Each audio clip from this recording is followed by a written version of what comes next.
Thanks for tuning in to this episode of Lights Out, your virtual campfire.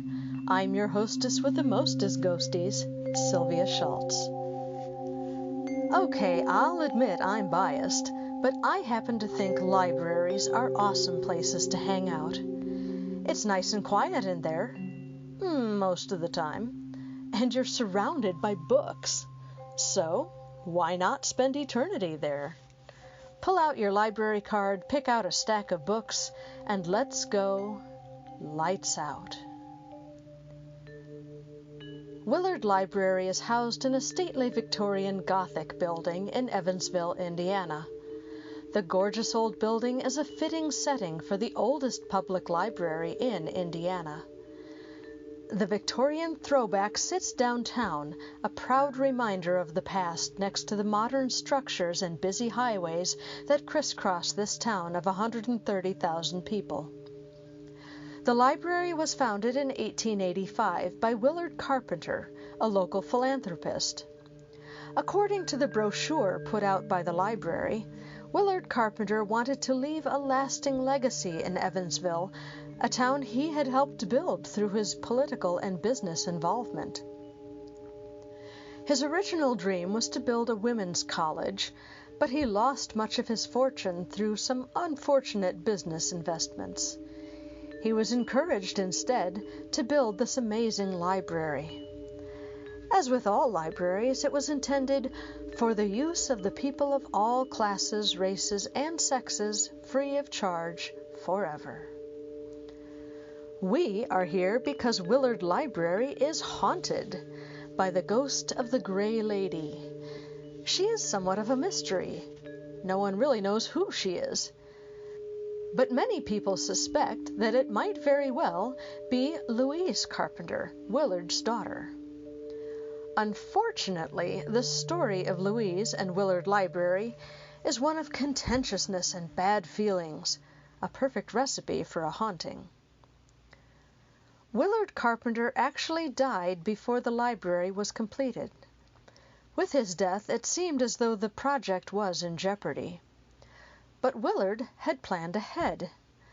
Instead of leaving his fortune to his children, Willard used his entire estate to fund his library. His children were not at all happy to discover this plan.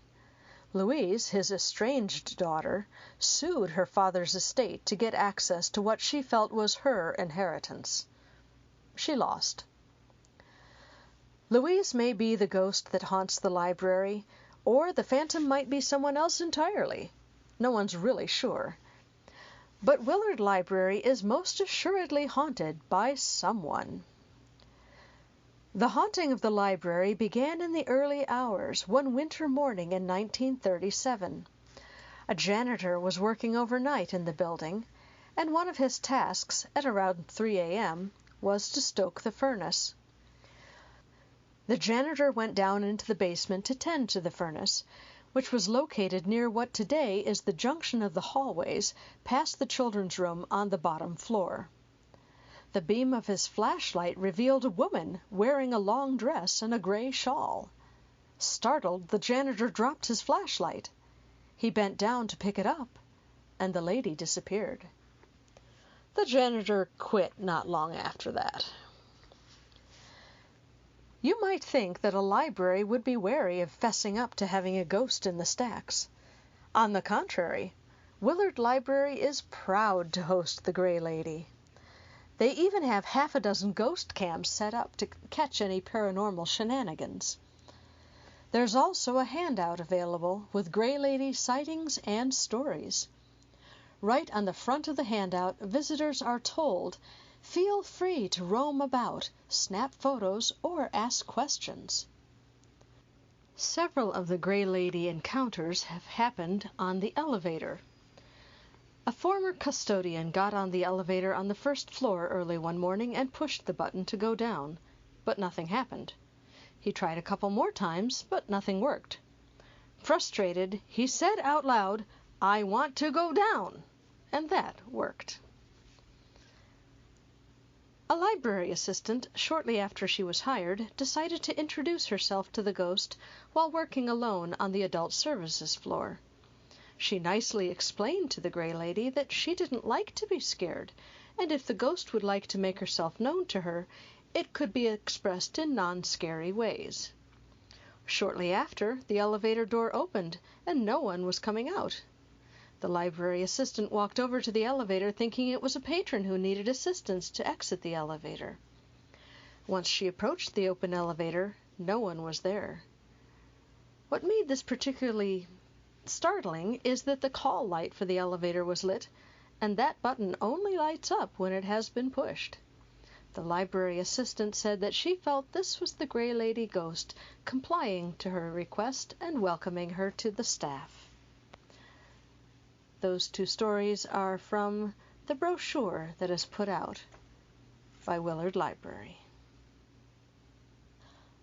All of this makes it seem like the library's staff have embraced the thought of working alongside an unseen patron. Most of them, even if they haven't had their own encounters, are quick and generous to share stories. I started my investigation of the library at Circulation, of course, and browsed their selection of merch provided by the Friends of Willard Library. I ended up getting myself a cool t-shirt. Then I went down to check out the children's room and talk to Ayla. What other stories have happened? Reed was telling me that there was a lot of activity in genealogy. Oh. I don't know much about that. Oh, okay. I'm sure there has been. Okay. Where is genealogy from here? It's all the way at the top floor. Oh, okay. Yeah. I might take the elevator for that. Might as well. Oh, wow, you've got... Gosh, we got nothing like this.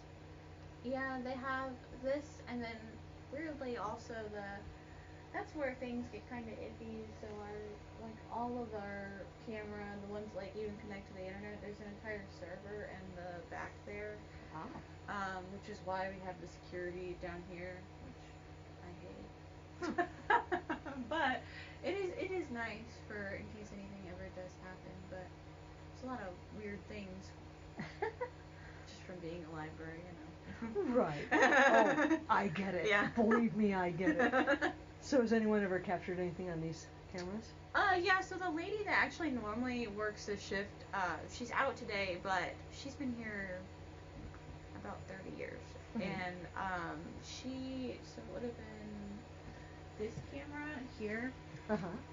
She was sitting here, and a lot of times the person that works here, including myself, will get just kind of, you just look up and you can't help it, they're right there. And she looked up, and where the brick is, which would be right near the elevators, she saw right against this brick and the door, she saw a lady in a long white gown, and she looked over and she's like, wow, she's dressed really fancily to be here. And then she looked a little closer and she's like, that's strange, I can see her through her dress. And she called the librarian over and she's like, hey, do I need to go to the doctor? Do you see this too? And yes, they both saw it. When they went out, because there's a door back there, they used that door to try to get to it, and by the time they went out there was nobody there, and when they came back, the figure was gone. Oh. And she actually went home that day. She was really spooked out, doesn't want to ever see anything again. Oh, no. So, but she's the only one in our department that really, I guess in the building at this point, that has actually visibly seen. There's been a lot of other strange happenings, but to be seeing it, she's the only one who's done that, so. Wow. Yeah. Yeah, I'm an investigator. I would just love to see something like that on camera.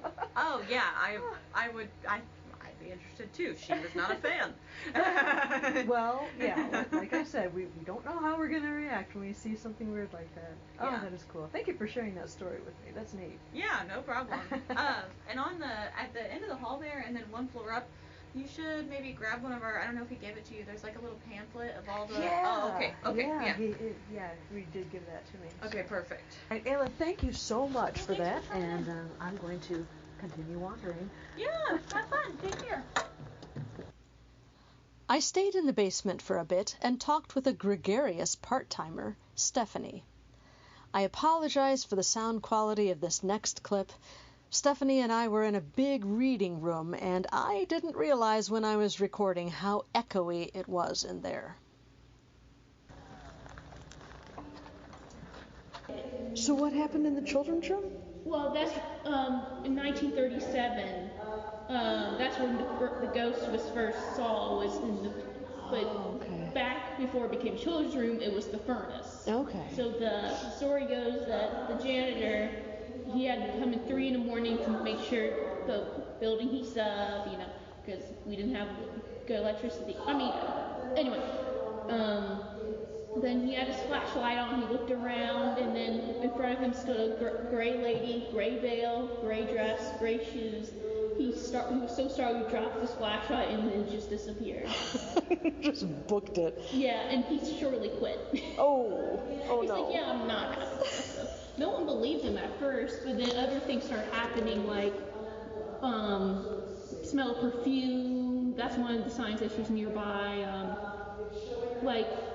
I don't know what else, but we've heard other people say there was wailing and all the other spooky things. So we're like, maybe he was onto something. Oh, okay. So interesting. I'll have to keep a nose out for the perfume. We have ghost cameras. I was looking at those online. Yeah. Yeah. Awesome. Tell me your name, please. Stephanie. I'm Sylvia. Hi. Oh, that's such pretty. So pretty. Thank you. I am actually a librarian in Illinois, in East Peoria. Oh, really? Yeah. I've been at the Fond du Lac Library for it's 25 years last August. Tomorrow's my first year anniversary as a part-timer. Congratulations! That's awesome.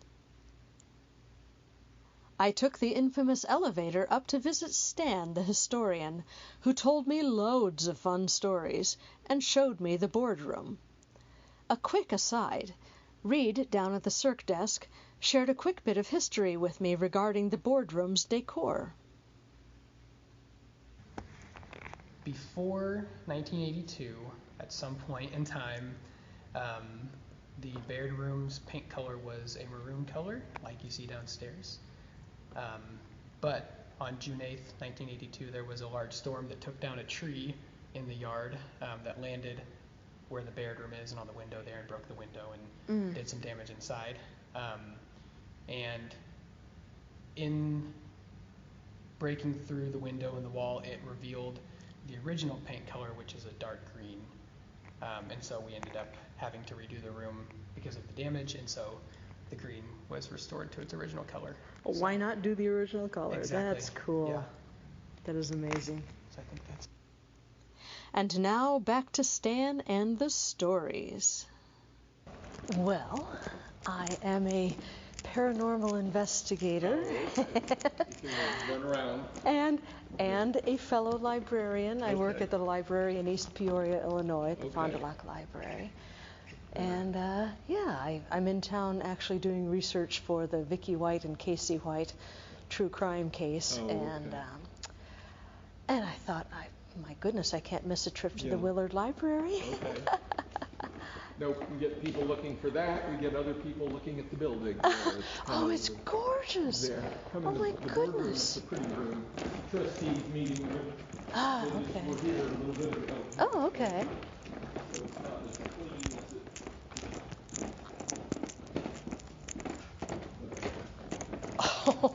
it. Our board would be floored by this. Is yours an 1885 building? It is not. Okay, It is a 2012 building. Okay. There. The addition on the back is about that for here to there. But oh my. There. No. This building opened in 1885. Oh, so gorgeous. Architects there, the Reed brothers were here. 1885 when this opened. Let's see, it was Elijah Babcock. Was from here, railroad guy, went to California for his health. And in San Diego, him and a guy from Chicago decided to build a hotel on the beach. So he knew the brothers back here or there. Brought them to California, so the next building after this that the Reed brothers built This is the Hotel del Coronado in San Diego, the big grand, Oh the red my towers goodness, there. yes, Yeah. I've heard of it. Yeah, anyway, though, but that's what I said. This is when they were here, like in the 1860s, 70s. Nice. And like that, and then that's what I say when they went west. So I mean, so you've got some other architecture, you know, with the architects like that. Wow. But So this wasn't their only rodeo. no, that's what I say. And they never came back east then. Oh. I think they were from Canada, Nova Scotia originally. Okay. There, and they were all together, depending on what time. There were 3 different brothers. Okay. But yeah, the board just finished the meeting a little while ago. Okay. But Oh wow. so anyway, you got your. I do have the pamphlet, yes. Yeah, you got the Reed pamphlet. downstairs Okay, gave Reed it to gave me. you one. Okay. Yep. More stuff down in children's down in the basement there. Okay. The last weird thing up here.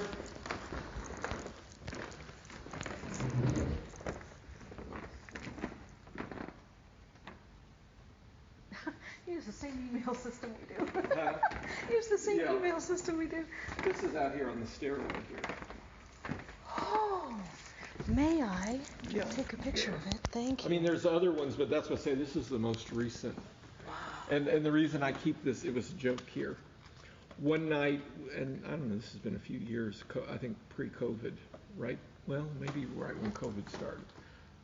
No, actually, it had to be before. Because Okay. there were people here. Because that was the whole thing. That day, apparently, they had weird things happen electric up here. Oh. There was a group in the boardroom there. Their computers kept going weird. The elevator froze up. Anyway, when we went home that night, I shut out all the lights. We go outside, and those lights in there were on. So it was like, okay, I don't know what happened there. I'm sure I'd shut them off there. Right. So anyway, Erica, their first floor director, she disarmed the alarm. I didn't turn the lights on. I just ran through the building, ran up here, flipped the lights out, ran back down. We reset the alarm and left. So anyway, we got a thing that night from the ghost cameras. People contacted us Sure. that they saw something on the stairs out here. Nice. So the original thought then the next day was they caught me running through the building in the dark. Ah, okay. Like that. So anyway, so then they gave them a time. They pulled the film, you know, like that, and this is what they got then. Beautiful. This picture was like within 5 minutes after I had left the building, and we knew because we had a timestamp here and we had a timestamp on when the alarm was reset. Oh. So this was after I had run through the building in the dark and ran back out. And that was the, you know, when they were first thought it was me, and then it was like, you know, then the other was like, well, it wasn't you. You weren't wearing a dress when you left last night. But Oh wow. so anyway, though, but there's some other pictures like over in that area. There's I don't know if they were two separate or if it was the same picture of you know, the long dress standing over there behind the counter there where the 2 books are there. Okay. Like that in there. I've seen those, and I'm not sure what. That's what I say. Everybody's stuff is sort of separate. You know, Okay. It's whatever you know. Oh. Right there at the top step then. Oh, okay, is the cool. rail, because the camera's down over the front door that was taking up the Gotcha. there. So we're in that picture. It looks like there's an arm on the banister there. It would be right there. And then the bookcase there is behind. Right. I'll go downstairs and get a picture Yeah. from that angle. Oh, beautiful. Yeah. So I don't know. Let's see. The ones up here, you got the flyer there. There's more story in October there normally, and last year was the first year again after COVID. But the last 3 weeks in October, like Thursday, Friday, Saturday evenings, they have ghost tour, and there's a bunch more stories than what's in the flyer. Oh, nice. So you get that. So I mean, you know, it's one of those where we get people coming through with all the electronics, and we get people with dowsing rods and whatever. And usually after that last tour there in October, every year they let one paranormal group spend the night, and that's the only time that, you know, like that. I don't know where we are now. I think at one point there we had like 15 years reserved. Now, then I know then about the time I mean, before that, I guess, well, they didn't let anybody stay there. But there was a point in there where because, the time length there, some people bounced farther forward on the list and got in sooner than they originally thought because groups had disbanded or they'd, done something That else happens. like that. Okay. But we get people will contact us from what they saw in the ghost cameras. Neat. And it's funny there, we had one, and I guess the libraries are different in England. This guy, he was watching there, and he emailed us there that this lady was putting books in a bag, and he thought that she was stealing books from here, and stuff there. And they had to email back, no, she's checked those out, and she carried. Oh, that's funny. They're like that. But, so anyway, though, but people, like that, sit and watch it and see things, and and that's why I say that picture there, that was somebody contacted. That was a beautiful capture. That they saw. And this light would be off, so that was all dark, what you saw. Okay. Because the only lighting, there's a light over the main entrance down there that comes on when all the lights go out and stays on. But that would have been the only lighting in here like that at the time. Wow. But guy it's the weather guy at Channel 14 there. He was doing, and he wanted somebody to flip a book off during his thing, and they told him he couldn't do that. No. Anyway, though, so he agreed and laughed there. Well, when he did the program, a book fell off the shelf. That's cool. And that's one there. I mean, it's in that flyer, but that's one. The last year we had, so 4 years ago, we had a ghost tour. I was telling that story, and this lady's like, I was here with Channel 14 there when that happened, like that. But so and I don't know if you've seen during COVID, since the tours were canceled, they did a virtual tour on YouTube, and it's still up there. So, nice! I'll have to check that out. Yeah. But the director that he went through and did the tour then. Okay. Like that. But, so I don't know. Super. Well, I am going to continue exploring this lovely, lovely building. Yeah. And Stan, thank you so much for talking with me. We get a lot of people there. Weekends are that way a lot of times. You get more tourist people. Yeah. Because you get everywhere from the people here in town. Oh, I've driven past there twice a day for 40 years, and I've never been in the place. Don't you just hate hearing that? 2 people from out of town, out in the country, that are going by on the highway and got off Fulton, came back here to see what this building is. Oh, sure, yeah, because you can see it. Okay, yeah, cool. The highway's right. You can see out behind the elevated there. But, but that's what I say. That's usually the 2 things. Neat. There. But, I don't know. It's one of those, some people say it's Louise Carpenter, Willard's one daughter. Okay. I mean, you can't see it in the dark. The Carpenter house would be over behind the light pole here on the highway. There, right behind that is the Carpenter house. It's 1848. It's older than the library. But anyway, he owned land and everything around here. He paid to build the library. He also then turned all his property over to the trustees to support the library. Wow. So Louise there went to court and lost. Oh no! And so I mean that's one of the things where people because it's not that anybody knows anybody that died here, right? That. Yeah. But that's usually. But it was sort of the Louise, this should have been mine, kind of thing there. But interesting. Yeah. So I don't know. That's what I say. I think most of the basic stuff's though in that brochure. Cool. There, but. All right. So that's what I say. More things happen down in the basement around the children's room and stuff. And I think that's partly, I mean, the oldest stories back to the 1930s were the janitor down there like that. Stephanie told me that story. Yeah, but anyway, though, but the other things down there, the monitors for the cameras are in the children's room. So seen things on that that you know, other people wouldn't have seen. Where the elevator is, the ramp is there like that. And they said at one time downstairs there, you know, they saw the lady in the long dress standing there at the door like that. And anyway, and then she turned around and looked toward the camera and then just kind of faded out. Beautiful. So I mean, but I think that's partly downstairs though. But yeah, with the cameras, there are things, you know, that show up. But so I don't know. It's just all, you know, it's how much. I know a couple years ago, it was like a Saturday night, like at 10:30. When you go into Children's in the door, there's bookcases there, and the first one there, it's you know, the bookcase, and it's got the shelf, and it's got a lip. They're all, well, the camera aims across through there. But at, like at 10:30 at night there, on the camera, just was shooting across there, the book on there just went. Oh boy. And I know some people, well, it was there, but it's, you know, I know the way it looked there with the lip and it was leaning back, it doesn't just. Yeah, if it's tilted backwards, it's not going to just fall. Vicki up here doesn't believe it. She was in Children's at the time there, but she spent a day propping books up there.